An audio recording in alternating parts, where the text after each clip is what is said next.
So sometimes recording audios can be very therapeutic for me.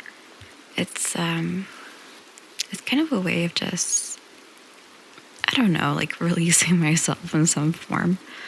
But I like it as like a way to role play. I like it as a way to just express what I'm feeling. And honestly, I kind of treat it like a diary. And when I bring personal stuff into my audio, I forget if I talked about it in a different audio. Like, I'm at a point where I don't remember what I've talked about, and I'll tell you why this is happening.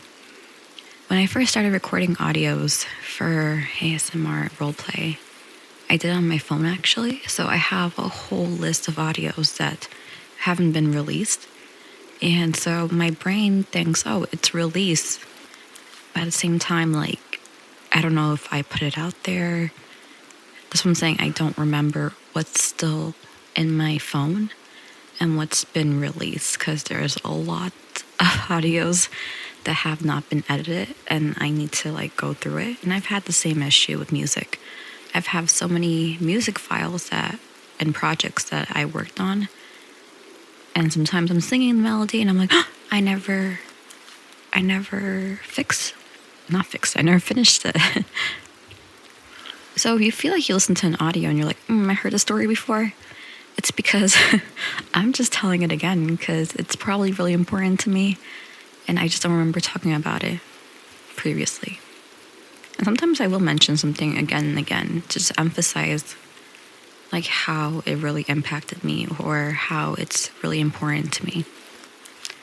So when I was very young, very, very young, I was playing a game, MMORPG, and I don't remember what happened really. I think I was on YouTube once and I saw a video, and I'm like, I want to make videos. So I actually, because people have been saying like, oh, you've been on YouTube for like 10 years? No, honey, I haven't. I have my first YouTube channel actually still.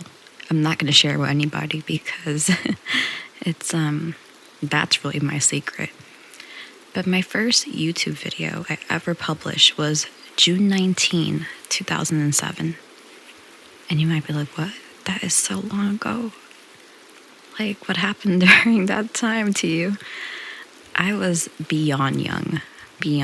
Like, and this is where I feel like I'm going to talk kind of about age. I am one of those girls who was really tall and then I stopped growing. So I was 5'4" in 6th grade, and then I have not grew anymore since 6th grade. So I'm currently 5'4", but I've been 5'4" for the longest time now. And I definitely look more mature. I was definitely way more mature than people my age. And the funny part is the reason why I'm bringing this up is because it reminds me of my parents when they see something on the news. Like if they see, oh, a 10-year-old died. And they're like, oh, like my mom would be like, oh my God, they're so young.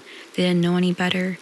And I'm like in my head, Mom, when I was 10, I was coding with HTML. Like I was doing a lot. And my mom would send me sometimes also to like buy eggs at the corner store. Maybe that was, let me think, 1, 2, 3, about 3 or 4 blocks away. And I was young, like that age. I would walk to school with my sister by myself for her. We would, go, even like I would go buy makeup or like products by myself. Like my parents gave me a lot of freedom that a lot of kids didn't have at my age. And so when my mom thinks of like someone who's 10, she thinks, oh, they're still a baby. But at the same time, when I was made 10, I wasn't treated like a baby. Like, you get it? Like, she knows I'm 10, but she didn't really view me as like someone who needs guidance. And I have seen 10-year-olds. I don't know what's going on nowadays, but no offense, but if you're overprotecting your kid, you're doing more damage. I hope you realize that, because I've seen 10, 11-year-olds and I'm not getting it. Like, I'm not understanding how you can't manage yourself. Like, you need mommy and daddy to do everything for you. Anyways, going back to that YouTube video, I was still in school because it wasn't even summer vacation. Because I think the last day of school usually was like the 20th or something, like 20 something. So I was definitely in school. I use Window Movie Maker, and it's just poor quality. It's, I don't know, it's something that basically definitely sucked.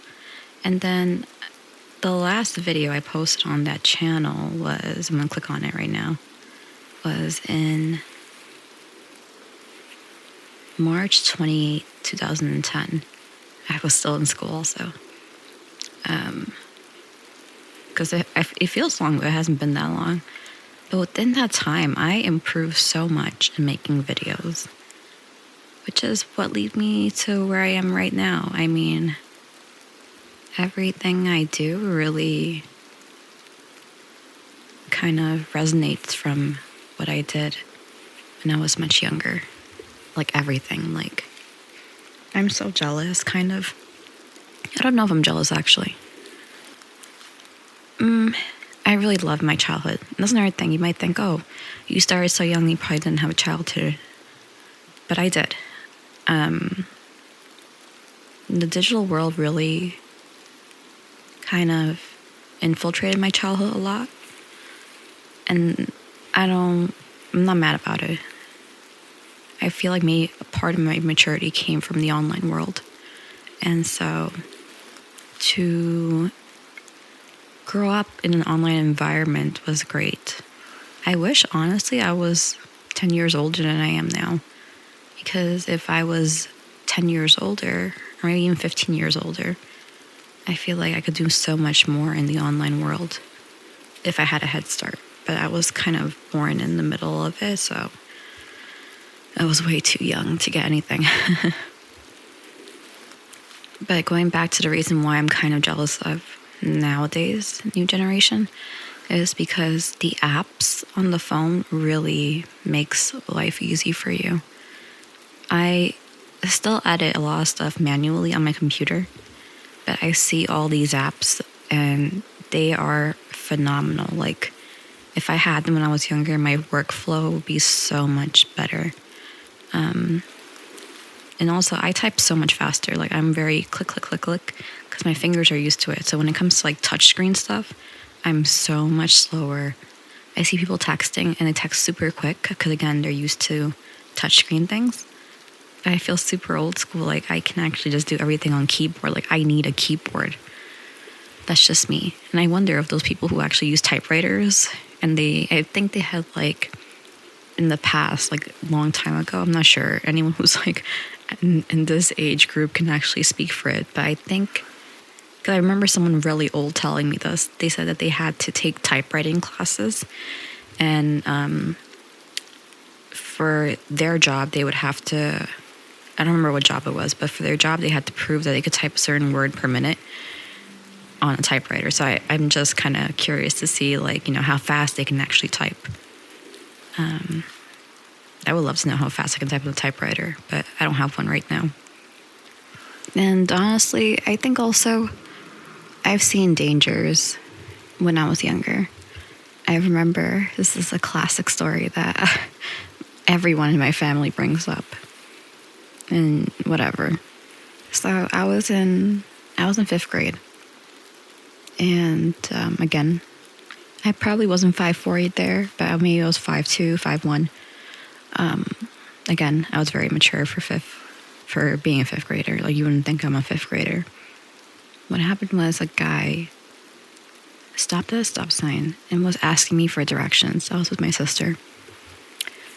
And he kept talking to me. This is a full-grown adult, by the way, just giving you a heads up. And he was asking me questions, and I think he was asking for directions. And then he extended his hand and asked me to shake his hand, basically. Of course, my sister, she's younger. She told my mom and my dad. And they, how do I say it? I mean, I see from the perspective now, the guy clearly didn't have good intention because he only asked me to shake his hand, but he asked me for my name. It was, again, you don't ask someone who's really young stuff like this when there's adults around. So, yes, I got a whole lecture of don't talk to strangers, don't approach people. And it's easier said than done because honestly, if someone approaches me, now I like figure out, are they drunk or are they high or something like that. And then I try to avoid, or maybe I pretend like I have my headphones on. But when I was younger, it's like, especially when you're way younger, you're more alert. So clearly you can't avoid. And it's like, you never know. They might snatch you and put you in the car or something, right? It was definitely I have been stalked when I was in high school. Again, it was another guy who, I don't remember if I told the story, but there was a guy who took the bus with me every morning. It was a public bus, and would talk to me, ask me questions. I gave a fake name because I was way older at this point. And he would say, you want to get coffee? You want to go get breakfast? When I have to go to school. So again, another adult man. And luckily in a week or so, I was moving. So my bus route would change because I'm going to take a different bus now to school. But that week, I felt like, he kept pestering me. And what I did was I left the house a bit early.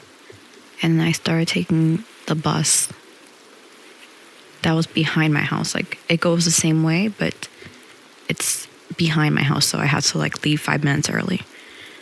And then eventually I avoided him. And,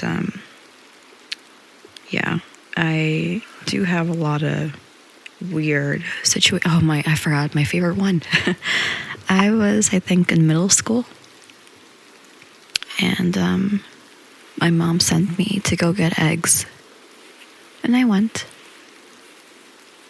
And this guy, drunk,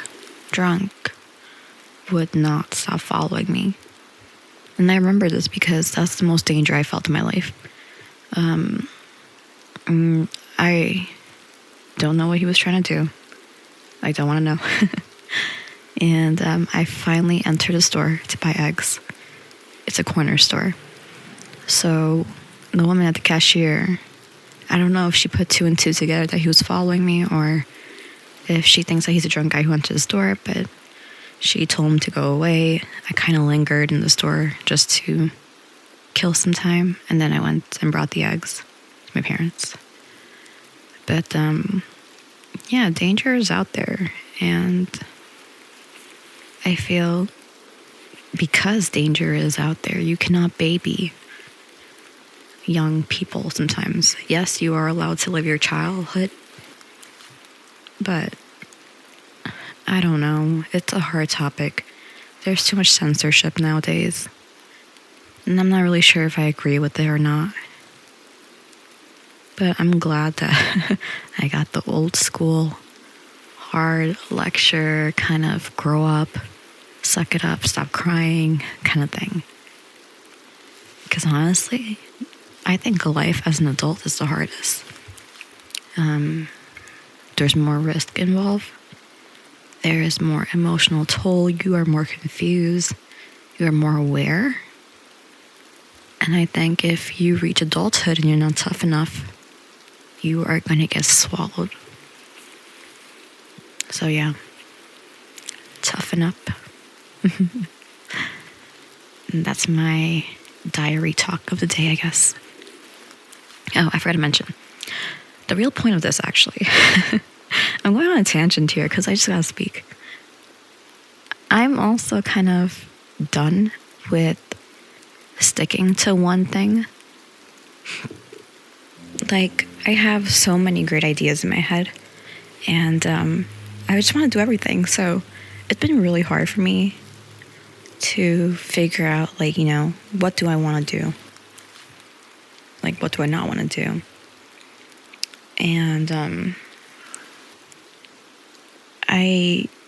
I'm just gonna impulsively act on what I want to do. So, like, for example, if I want to eat chocolate today, I'm not gonna think about it. I'm just gonna do it. Because I notice if I think, it goes crazy. Like, crazy. Like, I spent 45 minutes last night just thinking about something for for Serena's thing. Just thinking, like, okay, should I do this? Should I do that? Like, planning out in my head. And it drove me insane. So I said, I need to stop thinking and just do whatever I want to do and see if it works out or not. I'm going to be honest with you guys. The whole, like, gaming stuff and filming, like, that didn't feel right to me. And I have an idea of what I want to do. And I think I want it to be, like, more conversational. But I don't want it to be part of the ASMR channel. So it might be something separate. Because it's so hard for me to concentrate when there's a camera or you're being filmed and you're trying to enjoy something at the same time. Like, I don't know how people do it. I don't know how people stream. I feel like streaming sounds like it's easy. Streaming doesn't feel easy in my head. I don't think I will be able to play and concentrate knowing that I'm live streaming at the moment what I'm doing. There's just so many variables and factors that would just drive me insane. So yeah, that's my 2 cents for today. Just need to let that all out. So just me rambling. I know a lot of you want me to do like those ramble and SFW kind of stuff. I'm coming with it. Don't worry. I'm coming with it.